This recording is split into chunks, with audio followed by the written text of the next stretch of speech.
In communication with Southern California, KHJ-TV Public Affairs presents Teen Talk. Approximately 60 million people have come to America since 1820, 75% of those from Europe. There are approximately 10 to 12 million foreign-born Americans living in the United States. In 1970, over 5 million people in California were foreign-born or had one parent born in a foreign country. There are approximately 500,000 legal immigrants who come to America each year. The Statue of Liberty proclaims, "Give me your tired, your poor, your huddled masses yearning to be free." We welcome hundreds of thousands of people who wish to become Americans each year. And to those who no longer have a homeland, we offer to share ours. Hi, I'm Joe Feinstein, and this is Teen Talk. Today we're going to focus on a panel of young people who are living, schooling, and working here in America to find out how they feel about their adopted country. Welcome, panel. Welcome to Teen Talk. And right now I'd like to know your name, your country of origin, and how you arrived Teen here in Talk America. on Foreign-Born Americans, a discussion with host Joe Feinstein and several teenagers on the subject of being foreign-born. To America to get a better education. Wonderful. Sabrina? Well, my name's Sabrina, and I come from the Philippines. Well, we came here for educational purposes because we felt that there were more, opportunities for better education here. Okay. And Adriana? Bonjour, my name is Adriana. I was born in France, and my parents came here for business reasons, and they lived in France for aesthetic reasons. And you go back and forth between France and the United States? Yes. Right. Yeah. Mickey? Salam, my name is Mickey, and I'm from Iran, and we came here to the U.S. from England because of religious purposes, because we went from Iran to England, and to get a better education in the U.S. Better education and religious freedom. Yes. I've heard that story before. It comes down to us a long time ago. Lee? Hi, my name is Lee, and I'm from Israel, and I've been here for 4 years. And my parents came here because they just wanted to change. They wanted to change? Yeah, my father liked the way the American lived, so he didn't really know. He knew because they were here a couple of times before we came out here. I see. Gesessa? Salam, my name is Gesessa, and I'm from Ethiopia. I came to get education, to go to college, study medicine. I think I'll be... You're going to be a doctor? Yeah, I want to be a doctor. Wonderful. And tell us who you are, Ice. Okay, buenas. I'm from Cuba, and we came over here.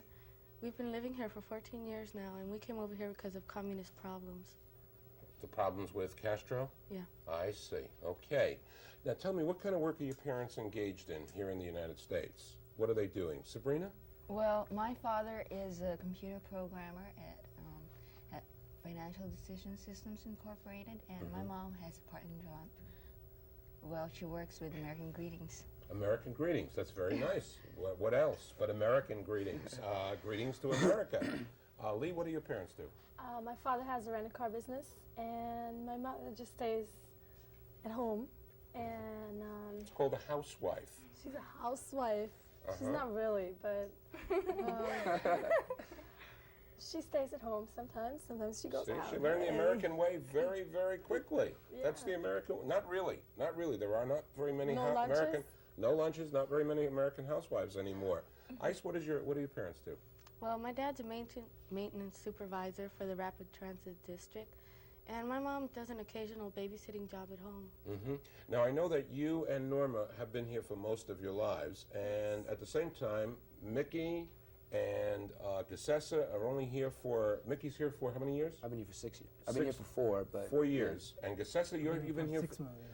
6 months ago. Gesessa, what was your first impression of America? Yeah, when first I came to this country, I was very impressed. I mean, the way the people, the country, and especially the freeway, everything. The freeways? Yeah. They don't have freeways in Ethiopia? No, we don't have. No. So that makes me really impressed. But at last, when I get used to it, now I'm fine. You are fine. Yeah. I'm not fine, and I still hang around the freeways, and I get, can drive. you know, a little bit shaky out there when I go on that. That's the most dangerous ride, according to the Disneyland people, is to go on the freeways. Sabrina, you're here 6 months also. What was your recollection? Well, when I was back in the Philippines, I sort of like, you fantasize, you see like America is, you know, like green pasture, rich with opportunities, and I've not been disappointed. It's a lot of smog, too, you know. Well, I mean, it makes no difference. The people here are warm and friendly. Mm-hmm. Are they warm and friendly, Lee? You've been here for a couple of years now.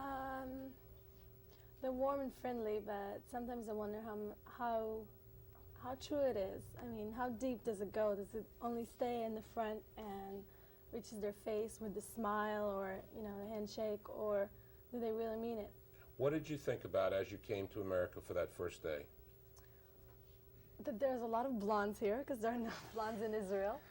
And We're talking about the blonde guys, of course, at this point. oh yeah. Uh-huh. And also that it's big. It's huge. The airport looked to me like, I was wondering if that's the city, because, you know, the airport where we began the journey it's pretty small, because Israel is small. And it was so big. And then we got on the freeway, and I was looking at the cars, and I was wondering, this is America, rich, you know, because in Israel you just see, you know, like the small cars and compacts. Everything there is small.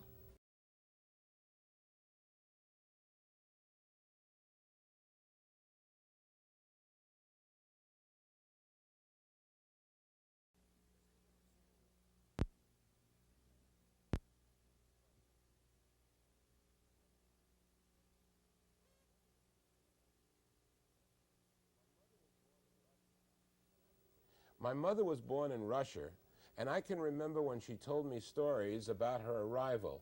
She said she was told that our streets were literally paved with gold. And when she got here, she of course discovered that that just wasn't true. But she always held on to the dream that she, or my sister or myself, could become anything we wanted. She maintained that dream for us, and we grabbed onto it. Panel, I'm wondering, do you still maintain that dream for yourself, that you can do or become anything while you're living here in America? Adriana? Definitely. I know from my parents that my father he was born in Brooklyn, in the poorest section of Brooklyn, and he was able to, you know, become literal and not even have an education and completely self-educate himself. And I really feel that here there are more opportunities than, at least in France, I think there still remain a lot of discrimination. In certain ways they feel that women should be in the home, and it's just starting to come out that women can get equal education, that women can be doctors, lawyers. But I think that this has been going on for a while. In America, they can become Indian chiefs, too. Doctors, lawyers, and Indian chiefs is the expression. That went over like a bomb. Okay, Mickey, what do you think? I think I agree with her, you know, because you could become anything you want in the U.S., so much because of the universities and the kind of education you could get. And like third world countries like Iran, there is universities, but not as much as here. There's so many universities, there's so many fields you go into. And like even in high school, their counselors could help you out with your problems, and they just tell you what field to go into, what field is good for you when you go to college, and you could do anything. You get a job, you could work. I think it's beautiful. You could become anything at all that you want to be. Anything at all? Anything that you want to be. Do you feel that the schools and the community are helping you attain a kind of integration and assimilation with our society? No. Sabrina? Yes, I All think right. so. I want to hear the other point, too. Because, like you see in school, like they prepare you, sort of like they teach you some facts of life, and they also help you like academically, like when you encounter these social problems or like things which deal with mathematics, you know, like, well, they give you enough experience and they teach you, they guide you. And well, in your community, I think there are like volunteer groups and all those services, like you call them up and, well, they give you advice, sort of like that.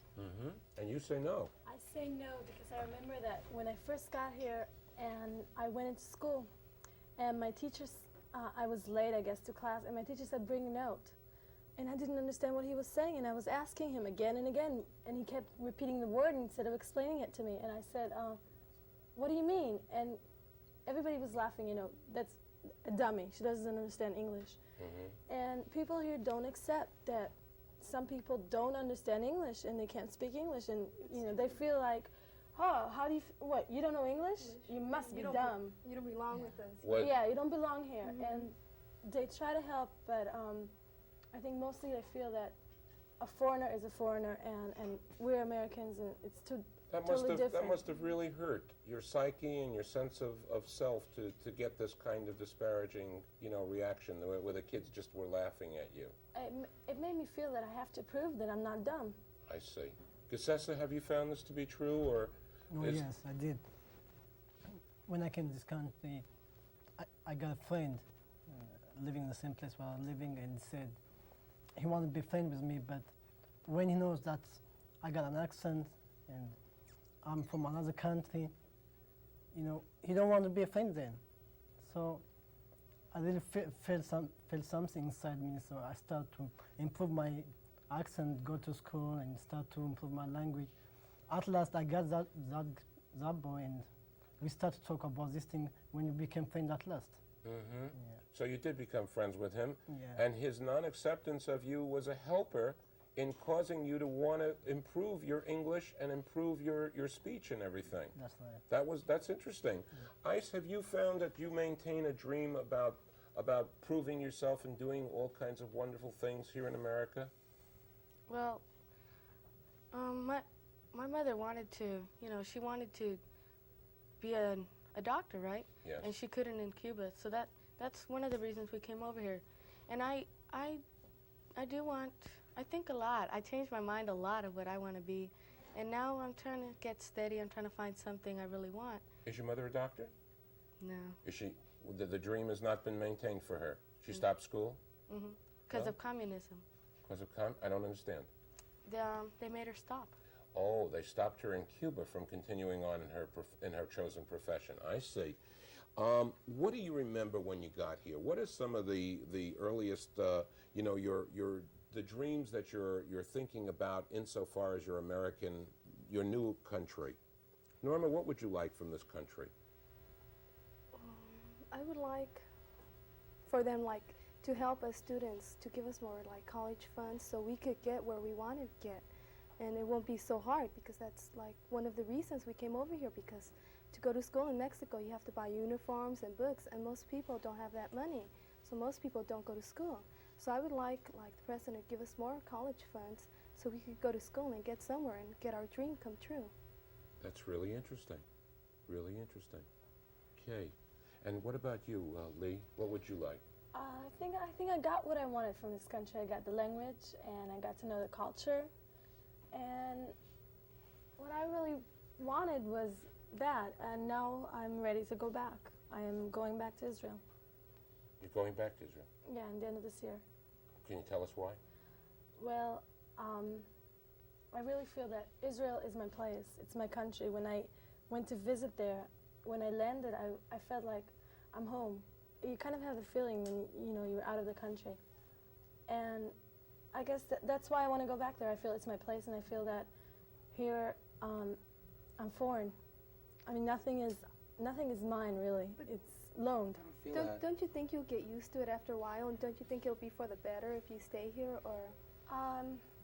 No, if I'm happy over there. And the time that I spent there, I was much happier with the friends, and I didn't feel out of it. I didn't feel outside. I felt that I was right where I'm supposed to be. Well, maybe you just need time, but I've been living here 12 years, and I really wouldn't like to go back to Mexico and live there. I love to visit there, but I just wouldn't like to. I just got so used to here, you know.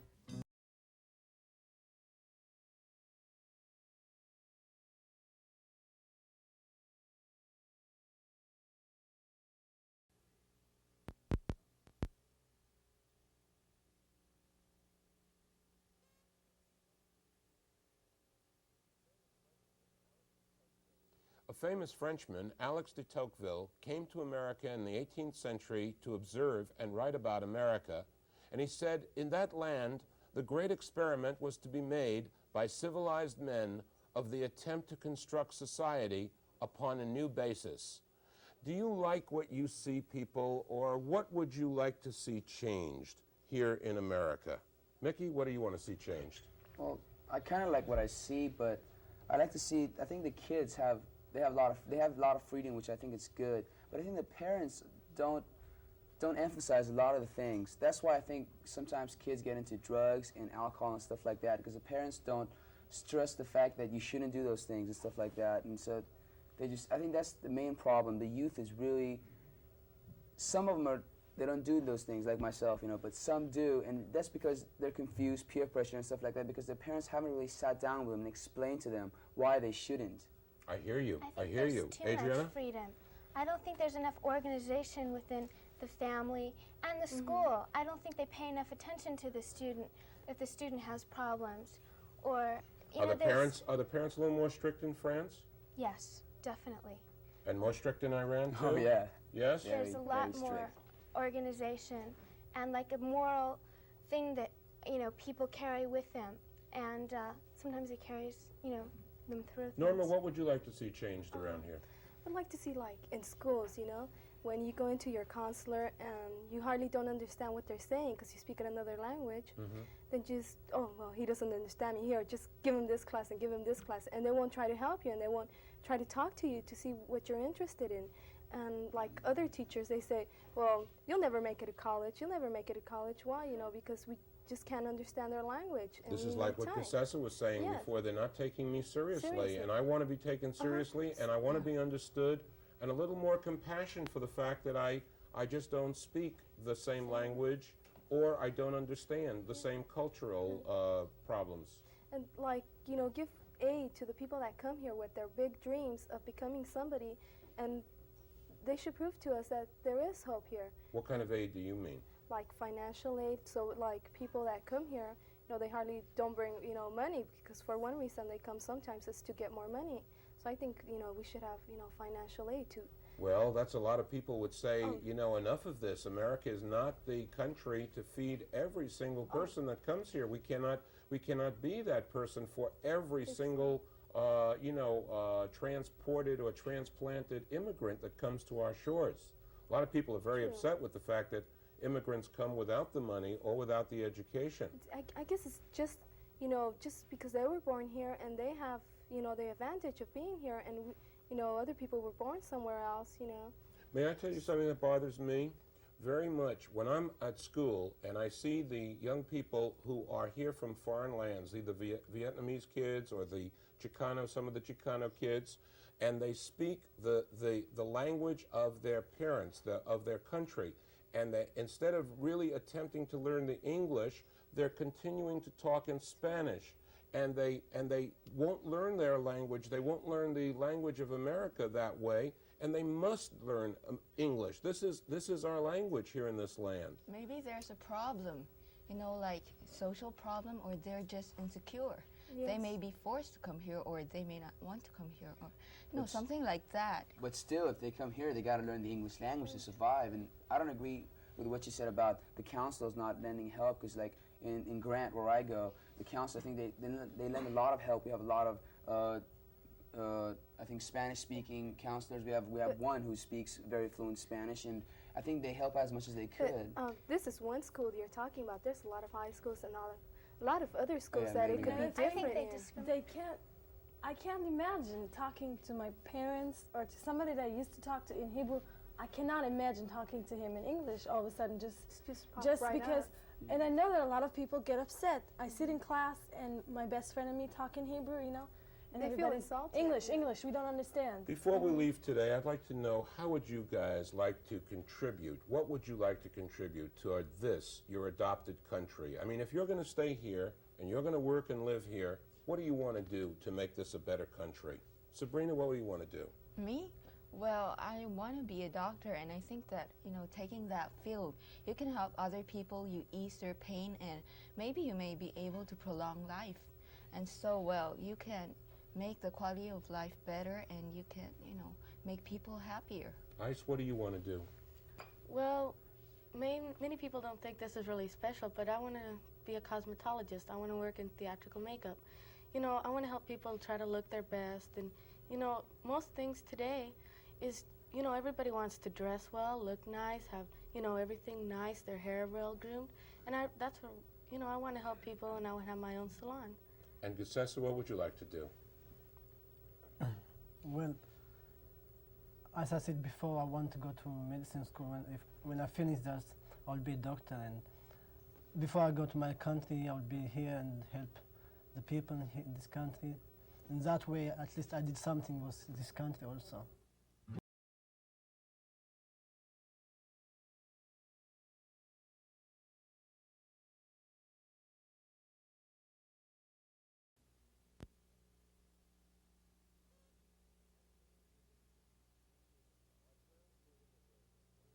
My parents were immigrants who came here with practically no money at all in their pockets.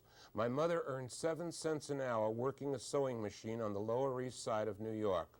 All of our families have come from other places, and because of this, we all have had great opportunities here in America. And as Harry Golden was wont to say, only in America.